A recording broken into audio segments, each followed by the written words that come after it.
ഞാനും പറക്കും.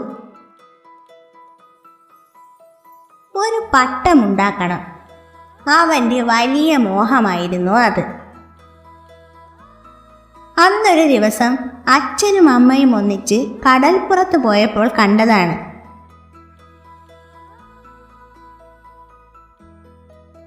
എന്ത് രസകരമായ കാഴ്ച!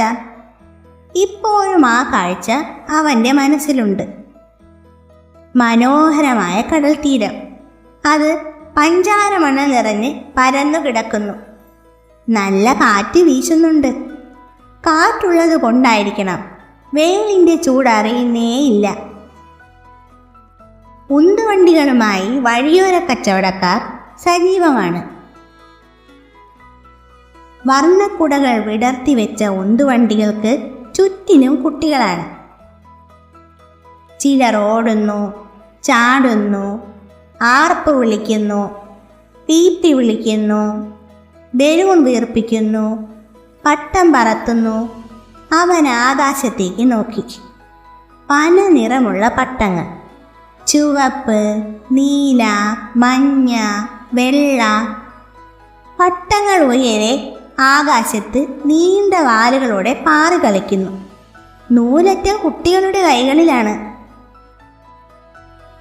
വീട്ടിലെത്തിയിട്ടും അവൻ്റെ മനസ്സിൽ മാനത്തുയർന്ന പറക്കുന്ന പട്ടം മാത്രമായിരുന്നു. അവൻ മനസ്സാ തീരുമാനിച്ചു, തനിക്കും ഒരു പട്ടമുണ്ടാക്കണം, ഉയരത്തിൽ പറത്തണം.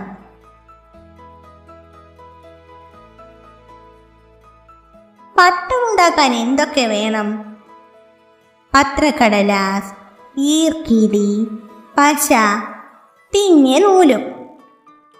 അതിനൊന്നും വലിയ പ്രയാസമില്ല, എല്ലാം വീട്ടിൽ തന്നെ ഉണ്ടല്ലോ.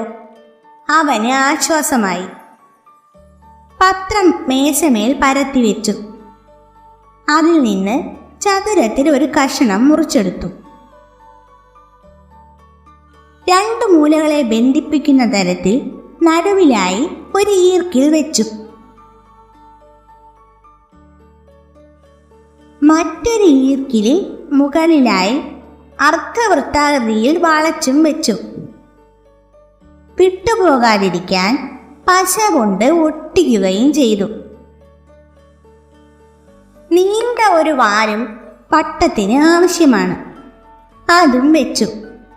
നൂലിൻ്റെ അറ്റം നടുവിലായി കെട്ടി. അരമണിക്കൂർ കൊണ്ട് പട്ടം റെഡി. അവൻ്റെ ഭാവനയിൽ മാത്രമുണ്ടായിരുന്ന പട്ടം യാഥാർത്ഥ്യമായി കണ്ടപ്പോൾ അപ്പുവിന് അവനോട് തന്നെ മതിപ്പ് തോന്നി. അവൻ പട്ടവുമെടുത്ത് മൈതാനത്തിലേക്ക് ഓടി. വിശാലമായ മൈതാനമുണ്ടെങ്കിലേ പട്ടം പറത്താനാകും. പട്ടത്തിൻ്റെ അടിയിൽ നൂലോട് ചേർത്ത് പിടിച്ചുകൊണ്ട് അവൻ കാറ്റിൻ്റെ എതിർദിശയിലേക്ക് ഓടി. അത്ഭുതം! അതാ പട്ടം ഉയരത്തിലേക്ക് പോകുന്നു. പട്ടം കുറേ ഉയരത്തിലേക്ക് പൊന്തുന്നത് വരെ അവൻ ഓട്ടം നിർത്തിയില്ല.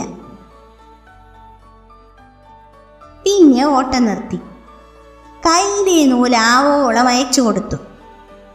നീലവാനത്തിൻ്റെ വിരിമാറിൽ പട്ടം പാറിക്കളിക്കുന്നു. പാറിക്കളിക്കുന്ന പട്ടത്തെ അവൻ അത്ഭുതത്തോടെ നോക്കി നിന്നു. പട്ടം അവനെ നോക്കി കണ്ണുറുക്കിക്കൊണ്ട് ചോദിച്ചു, നീയും വരുന്നോ എന്നോടൊപ്പം പറക്കാൻ? അവൻ പറഞ്ഞു, നീ എന്നെ കളിയാക്കണ്ട, ഞാനും ഒരു നാൾ പറക്കും.